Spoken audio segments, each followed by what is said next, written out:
Assalamualaikum warahmatullahi wabarakatuh. Halo, gimana kabar kalian semuanya? Sehat-sehat selalu? Ketemu lagi di Canggih Biologi. Bagaimana? Sehat-sehat semuanya kalian? Sudah siap ready ketemu sama Mbak Canggih? Sinau maneh? Kita hari ini bakalan bahas tentang materi kelas 12, yaitu substansi genetika. Celing! Oke. Hari ini kita bakalan bahas materi tentang seluk-beluk substansi genetika. Nanti ada kromosom, ada sintesis protein, pokoknya nanti bakalan Mbak Canggih bahas. Jadi, kalau kalian ada pertanyaan, ada pertanyaan, monggo silakan chat langsung di kolom komentar. Oke? Sebelumnya, Mbak Canggih ingatkan jangan lupa like, komen, dan jangan lupa subscribe Canggih Biologi. Oke? Yuk kita bahas yang pertama. Celing. Kita akan bahas tentang materi. Oh, lupa. Pena aku dipanggil. Set. Yuk, kita akan bahas tentang materi. Tadat. Yuk. Apa itu, Mbak? Perhatikan diagram kromosom Drosophila melanogaster berikut ini. Oke, Dek. Nih, apa-apaan itu, Mbak? Nah, karena kita ngomongin yang namanya substansi genetika. Jadi nanti kita bakalan bahas tentang yang namanya kromosom. You know kromosom? Dari kata-kata krom sama som. Krom, ingat toh, ingat Google Chrome. Nah, warna. Sedangkan som dari kata-kata soma. Soma itu apa, Mbak? Soma itu adalah tubuh.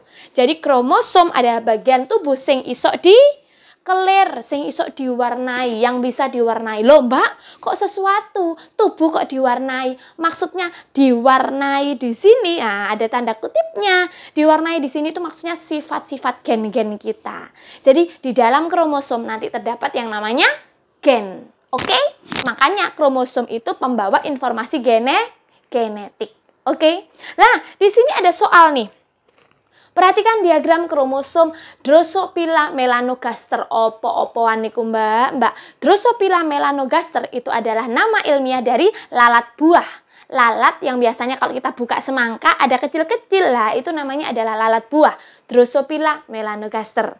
Di situ ditanyakan pernyataan yang benar tentang autosom dan gonosom dan jenis kelaminnya. Nah, yuk kita tulis dulu. Kromosom. Ingat-ingat kromosom dari kata-kata krom, warna, soma, tubuh. Jadi bagian tubuh yang bisa diwarnai. Dek, yang namanya kromosom, wah, Mbak, bentuknya baling-baling bambu atau bentuknya seperti kupu-kupu, ya kan yuk. Ini sebenarnya bentuknya nggak seperti ini ya. Kalau dari jauh bentuknya seperti ini. Tapi sebenarnya kromosom itu tersusun atas seperti ini dah. Loh, Mbak, seperti itu.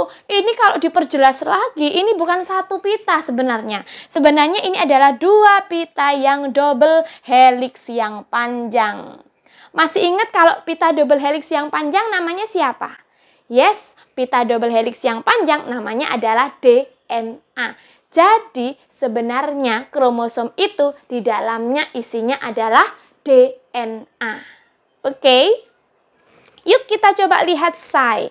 Mbak, apakah hanya ada DNA saja? Enggak. Di dalam kromosom selain ada DNA ada namanya protein histon.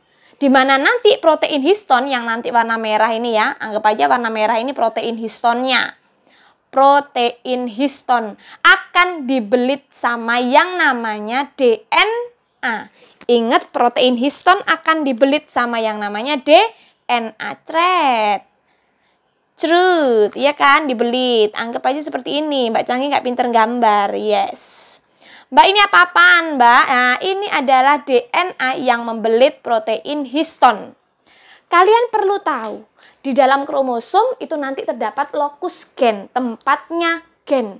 Di mananya, Mbak, gennya? Apakah semua kromosom itu adalah bagian dari gen? Nehi.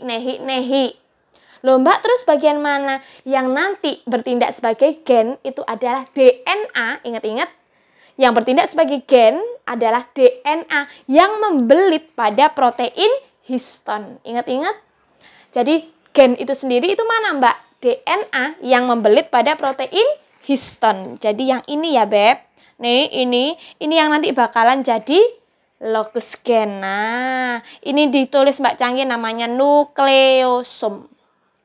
Jadi kalau ditanya bagian kromosom, oh tidak terlihat say. Mohon maaf ya, tidak terlihat. Ini namanya adalah nukleosom. Apa itu Mbak nukleosom? Nukleosom adalah DNA yang membelit pada protein histon. Dan nanti nukleosom inilah yang nanti bertindak sebagai gen. Oke, beres. Kita cek, kita kembali lagi ke soal. Mbak, pernyataan yang benar tentang autosom sama gonosom. Apa itu Mbak autosom, apa itu gonosom? Ingat, yang namanya kromosom di dalam sel kita ada dua macam, Dek. Ada yang namanya autosom, simbolnya adalah A besar. Dan yang satunya adalah gonosom. Simbolnya nanti ada X, ada Y, XX ataupun XY kalau pada cewek cowok ya. XX ini bisa X, ini bisa X atau Y. Loh Mbak, kok ada dua? Tunggu. Ingat, kromosom ada dua macam. Ada autosom alias kromosom tubuh, dan ada gonosom alias kromosom penentu jenis kelamin. Ingat-ingat, yang penentu jenis kelamin itu adalah gonosom. Makanya di sini ada XX itu untuk cewek, sedangkan XY untuk cowok. Oke. Jumlah kromosom tubuh alias autosom jumlahnya paling banyak. Loh, kok bisa Mbak? Yes. Ingat, kromosom penentu jenis kelamin. Cewek XX berarti cuma ada 2. Sedangkan pada cowok, XY juga ada 2. Jadi gonosom tidak perlu banyak-banyak. Gonosom kalau pada sel tubuh jumlahnya cuma 2. Sedangkan pada sel gamet itu siapa Mbak? Sel gamet itu sperma dan ovum. Ingat, sperma ovum tidak pernah berpasangan. Jadi dia jumlahnya tidak 2, tapi tidak berpasangan berarti cuma 1. Yes. Jadi yang atas ini XX berarti ada 2 ya. XY berarti juga ada 2. Itu kalau pada sel tubuh. Paham? Sedangkan X saja atau X atau Y itu kalau pada sperma ovum. Beres? Itu kalau gonosom. Sedangkan autosomnya gimana Mbak? Sisanya adalah autosom. Ingat-ingat, sisanya yang paling banyak itu adalah autosom. Setelah kalian kurangi 2 atau kalian kurangi 1. Jadi kalau di sini boleh ditulis Mbak Canggih, kalau di sel tubuh jumlahnya adalah 2N dikurangi 2. Jangan lupa simbolnya autosom. Tapi kalau yang ditanyakan di sperma atau ovum, nah ingat sperma ovum itu haploid. Jadi di sini nulisnya N. Kalau tadi sel tubuh itu 2N, kalau 2N berarti dikurangi 2. Kalau di sini N berarti dikurangi 1. Oke, jangan lupa autosom. Beres? Jadi dengan kata lain, kalau nulis kromosom itu nanti pasti ada autosom, pasti ada gonosom. Kita tulisnya autosom dulu, baru setelah itu gonosom. Beres? Autosom itu kromosom tubuh. Jumlahnya paling banyak, sedangkan kromosom seksnya alias gonosom jumlahnya cuma 2. Kalau di sel tubuh atau 1 kalau di sel gamet. Beres? Ingat, XX untuk cewek, XY untuk cowok. Beres? Coba kita lihat, tarat. Kita lihat ke soal ya, say. Perhatikan diagram kromosom Drosophila melanogaster berikut. Pernyataan yang benar tentang autosom, gonosom, dan jenis kelamin. Ingat Mbak Canggih tadi bilang apa? Autosom jumlahnya paling banyak, ya kan ya? Sedangkan gonosom alias sel kelamin jumlahnya ada 2 kalau di sel tubuh, 1 kalau di sel gamet. Perhatikan di situ. Di situ jumlah kromosom sel tubuh pada Drosophila melanogaster itu adalah 8 seperti yang ada di gambar. Kalau 8 ingat ada kromosom tubuh, ada kromosom seks. Kromosom tubuh jumlahnya paling banyak. kromosom seksnya kalau di sel tubuh ada 2. Ya kan ya? Karena di situ jumlahnya berpasang-pasangan, berarti dia pasti sel tubuh. Ingat kalau sel tubuh berarti jumlahnya ada 2. Kita cari dulu yang gonosomnya mana. Ingat, gonosom itu ada XX kalau cewek, XY kalau cowok. XX itu berarti bentuknya sama. XY berarti bentuknya berbeda. Kita lihat di gambar, dari 1 sampai 8 yang bentuknya berbeda adalah di nomor 1 sama seperti nomor 2. Nomor 3 sama seperti nomor 4. 5 sama 6 sama-sama bundernya. Mbak 7, 8. 1 lonjong, 1 bengkok. Berarti ada yang berbeda. Kalau berbeda, pasti itu adalah kromosom X dan juga Y. Oke. Jadi kita bisa ngerti kalau nomor 7 dan 8 itu adalah gonosomnya. Sedangkan nomor 1, 2, 3, 4, 5, 6 itu adalah kromosom tubuhnya alias autosom. Bisa dipahami? Loh Mbak, berarti jawabannya apa? Berarti jawabannya adalah 1, 2, 3, 4, 5, 6 itu adalah autosomnya. Sedangkan gonosomnya adalah nomor 7 dan 8. Oke? Beres? Ada pertanyaan? Deal? Mbak, jantan atau betina? Itu berarti jantan atau betina? Jantan. Berarti jawabannya adalah 1 dengan 2, 3 dengan 4, 5 dan 6 itu adalah kromosom tubuh alias autosom.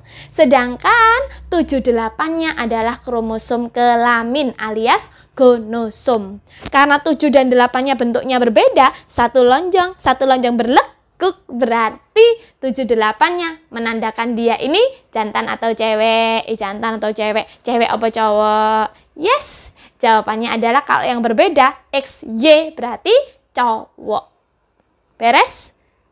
Oke, kita lihat berarti jawabannya adalah yang 1, 2, 3, 4, 5, 6 autosom, 7, 8 gonosom, dan itu menandakan dia ini jantan. Berarti jawabannya adalah yang E.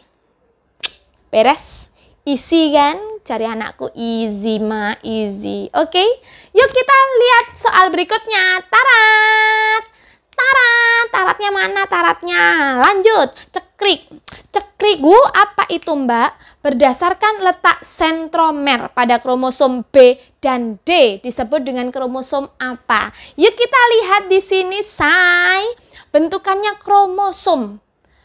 Ada bagian kromosom yang di tengah-tengah. Apa ini Mbak? Pentul-pentul. Nah, pentul-pentulnya ini dinamakan yang namanya adalah sentromer.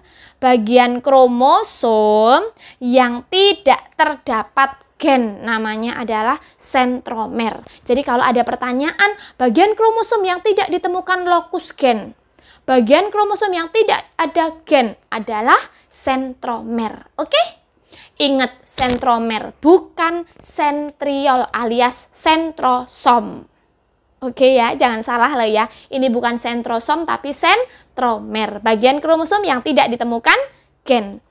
Nah, berdasarkan bentukan kromosomnya, berdasarkan letak sentromernya, kromosom itu nanti ada yang berbentuk seperti huruf V kebalik. Nah, ini kalau nggak berpasangan gini ya. Kalau berpasangan nanti seperti ini, ya, sama aja sih ya. Ini sepertinya kalau di tengah-tengah persis ini namanya adalah metasentrik. Hati-hati, meta itu di tengah-tengah. Yang kedua, ada yang seperti huruf L. Mbak Cangi gambarnya cuma setengahnya aja ya. Ada yang pendek, ada yang panjang. Ini namanya submetasentrik alias dekat dengan tengah. Ingat-ingat kalau di tengah tadi namanya meta. Kalau ini dekat dengan tengah, submeta. Kalau tadi seperti huruf V kebalik, kalau ini seperti huruf L. Ada yang pendek, ada yang panjang. Beres? Yang ketiga, namanya adalah akrosentrik alias dekat dengan ujung. Hati-hati, dekat dengan ujung. Ini gambarnya yang satu pendek, yang satu panjang. Satu pendek, satu panjang. Namanya adalah akrosentrik. Terakhir, yaitu hanya ada di ujung, Besti, hanya ada di ujung. Jadi dia hanya punya satu lengan aja. Namanya adalah telosentrik. Ingat-ingat, ada metasentrik, ada submetasentrik, ada akrosentrik, ada telosentrik. Meta itu di tengah-tengah, submeta dekat dengan tengah, akro dekat dengan ujung, telo berarti ada di ujung. Perhatikan, seperti huruf V itu namanya meta, seperti huruf L submeta, seperti huruf J akro, seperti huruf I telosentrik. Oke, sekarang kita lihat di soal berdasarkan letak sentromernya. Yang ditanya kromosom B sama kromosom D.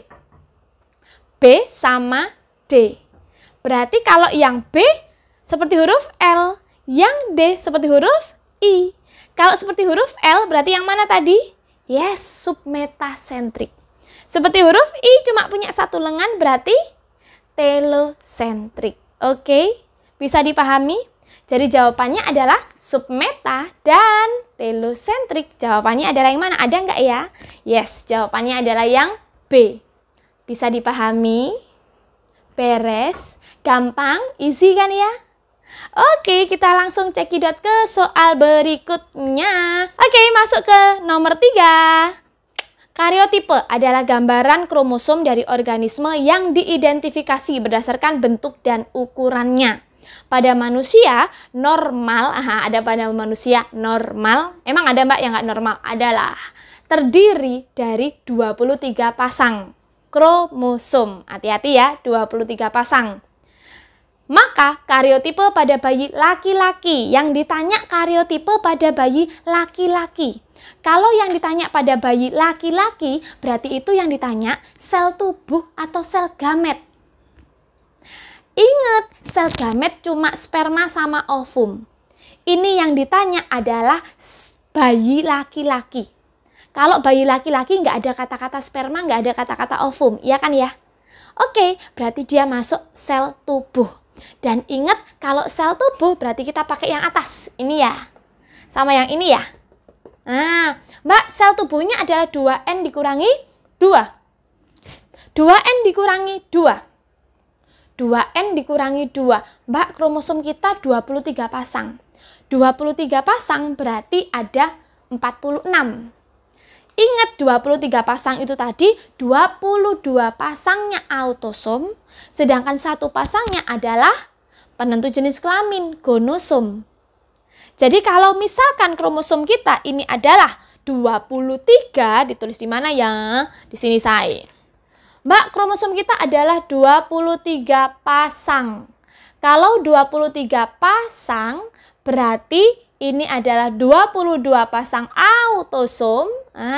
Tapi A-nya harus kutulis 2. Atau kamu boleh nulis 44 autosom. Kalau 22 pasangan berarti 44 ya.